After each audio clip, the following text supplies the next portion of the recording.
Dr. Nichelle Gurley, and I'm specialized in prenatal, postpartum, and pediatric chiropractic care, along with prenatal and postpartum fitness and rehab. Doming is something that occurs a lot during pregnancy because we have a separation that occurs for almost everybody of the left and right halves of the rectus abdominis. Now, doming occurs when this tissue is thin, and then we have intra-abdominal pressure that is pressing out along that weakened tissue. So it's very common to happen during pregnancy, but it's really great to have a couple skills and tools to not dome as much, to create tension so that we're not intentionally putting that extra pressure on a thinning and weakened tissue. So doming should not be feared, but it is something that if we notice it when we're sitting up out of bed, which is commonly when people notice it, that we roll to the side to be a little bit more preventative. And then if we're noticing it during exercise or other movements in our day-to-day, that we learn how to activate the deep core, so pelvic floor, the deep transverse abdominis, so that we can help create tension and not have that pressure midline where it pushes out along that weakened tissue. So again, it's nothing to be feared, but if we can help prevent the doming, then we can also help make sure that we're being protective of that region that's thinned, that's going to be a little bit more vulnerable.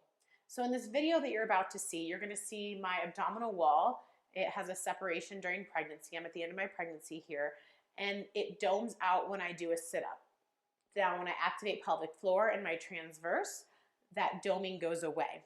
And so that's going to be a little bit more protective for my core.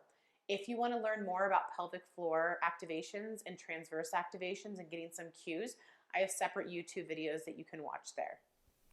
I'm going to do a little bit of a curl up to show you the doming that I get during pregnancy. So right now I'm doming here. Midline is soft and actually pushing outward. That is because I have begun to separate my left and right halves of my abdominal wall. It's completely normal during pregnancy, especially after 35 weeks, but we want to try to avoid this doming if we can, just to be a little bit more protective of these tissues. So what I could do if I was curling up is I could activate my pelvic floor and my transverse, so my deep core. You can go onto my YouTube channel and see the transverse abdominis activation and pelvic floor activations to get the cueing. But essentially right now I'm going to activate my pelvic floor, activate my transverse, and do the same curl up. And now my belly is nice and smooth and flat. It doesn't have that doming midline. So that is being protective of that midline tissue.